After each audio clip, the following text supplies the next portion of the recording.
I want to demonstrate to you that in your position as coaches or administrators, you might think you do not have the ability that the doctors or psychologists or other health professionals have to impact someone with a brain injury. And I'm here today to tell you, you are the number one person as a coach or administrator or a parent that can help any kid or athlete who has a brain injury. You are really the first responder.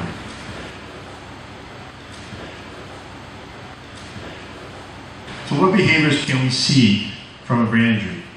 Most mild brain injuries lead to headaches, mood swings, irritability, fatigue, and some loss of motivation. At its worst though, brain injury becomes moderate to severe. You're going to have paralysis, loss of executive functioning, severe behavior changes, leading to possibly acts of violence and sexual disinhibition. This disinhibition being, we inhibit what we do. We know we shouldn't do certain things, and we have this filter where it serves us well. When you have a brain injury, that filter for pretty much every client I've seen is gone. What they'll do is they'll sprout out words that they shouldn't say. They'll talk to girls when they shouldn't. They'll run across the street when they shouldn't. They'll drive their car when they shouldn't. They just don't have a filter. They don't know how to stop. These severe injuries, you just can't function. Sometimes you may be motivated to do something, but you just can't do them independently. When this happens, it's an initiation issue. It can lead to absenteeism. It can lead to job losses. It can lead to divorce. It can lead to isolation because, for the most part, most of my clients, they lose all their friends and their circle of care. And our job is, with what I do, we try to rebuild that early on in the stages. And it's a very, very difficult thing to do. Sometimes when you're trying to reintegrate into school, there's a lot of dysfunctional issues leading to reduced grades for the kids. And for these kids that are not diagnosed, they end up dropping out of school at a significant rate. Sometimes parents will say, with the way the boys or girls will act, this is just what they do, they'll grow out of it. Chances are they will not grow out of it without therapy. Their lives will nosedive and they're going to fall hard. I'm mindful of the time here, I've got a lot of material. I'm just going to jump around to what might be interesting to you. How do we best manage ABI? I want to keep this very simple. Early intervention is the key. Action should be taken immediately.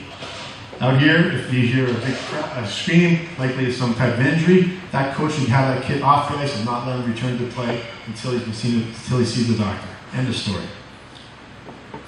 When you don't employ early intervention, what can happen is severity leading up to death. If you recall Natasha Richardson, it's Liam Neeson's wife, she was in Quebec about 3 or 4 years ago, skiing accident. Being who she is, she refused care. The ski instructors did their job, they called her in the ambulance. She refused care. 3 hours later, she had a headache, thought nothing of it, Tylenol, some wine. Within a day, she was dead. Why? Because of the complications from brain injury. We talked about Jay Happ, and from that, let's talk about Brandon McCarthy. Last year, Brandon McCarthy, pitcher with the Arizona Diamondbacks, he suffered a similar injury. So anyways, Natasha, Jay Happ yesterday, and Brandon McCarthy from last year, they all received an epidural hematoma. It's a blood bruise on the brain. But what we see is 3 different outcomes. Natasha died, Jay Happ's fine, but Brandon, he took a year to recover, but if you look at his ERA, and Doug, you might appreciate this, it's up above 6 runs per game, which is terrible. I suppose his career is going to be over unless he does something about it. That's how brain injury can impact it, even though you can't come back from it. So just to give you a bit about what I do, I'm a rehab therapist. Typically I see people who are in motor vehicle accidents. I don't see a lot of people in sports, but the strategies, they transfer easily. If you're in a car accident, typically you are allowed a certain amount of accident benefits. If you're catastrophic, you get about $1 million to help you with your rehab therapies. If you're not catastrophic, if you're mild or moderate, you get about $50,000. So let me tell you right now, you should go home tonight, call your insurer, and ask them if you're topped up to get the maximum amount. 2 years ago, the government cut back the benefits. So if you could go home with this tidbit of advice, it'll cost you $50 to max out your benefits. And if you have a severe brain injury, $1 million will not go very far. So in terms of ABI and what I do, it's really all about providing support.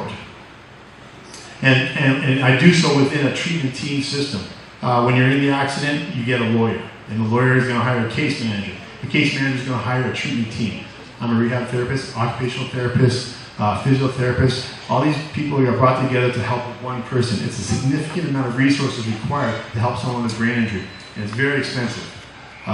This is why you'll see people in car accidents get great treatment, and people not in car accidents, not. And they seem to fall by the wayside, left to really depend upon OHIP and the community services.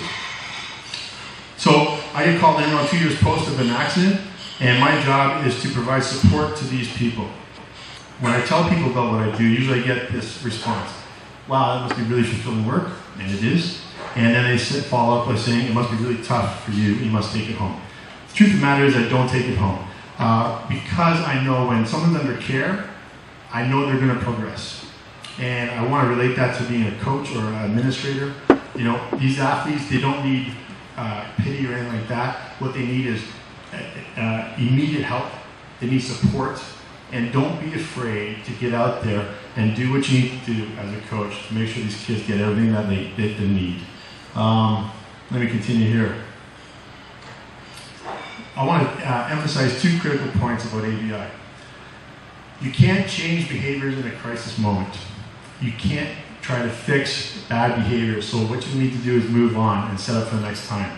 And the second thing is, in trying to prevent ABI, you know, I'll see some parents or coaches negatively reinforce their athletes or yell at their kids.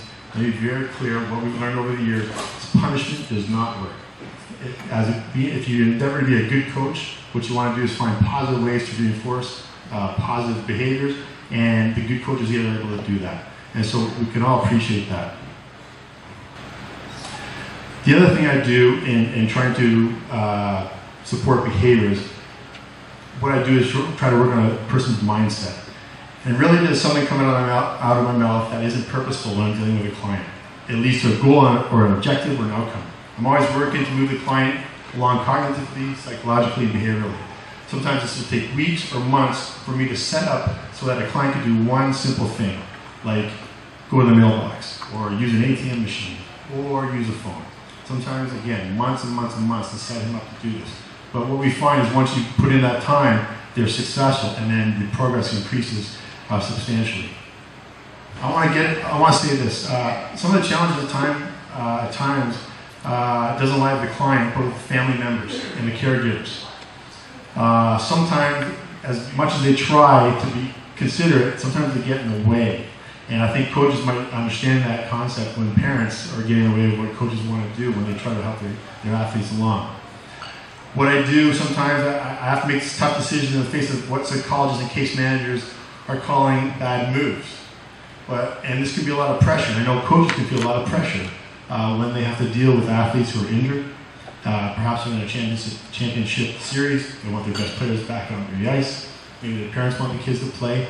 Let me tell you, coaches, be strong, stand strong, and be clear that the kid, if injured, cannot go back onto the ice until he's medically checked out.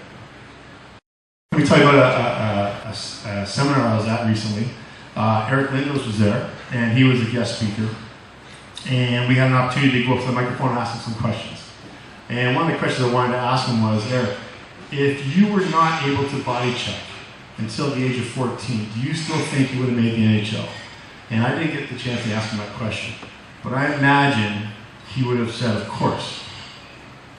With that in mind, I wonder why we continue to have body checking for kids when they're so young. And, you know, it's a big debate about that. Let me just say this. If the goal is for parents to have their kids make it to the NHL or to endeavor to perform high-performance sports, I get that. I was involved in that, and I know the draw. It's very difficult to stay away from it. But at the end of the day, the question is this. If we were to have a body check until the age of 14, would the NHL have difficulty filling its roster? And I think we all know what the answer is. No, they wouldn't. So then why do we continue to have body checking for these young kids when we know that 99% of them will not be making it to the NHL, will not be gaining employment?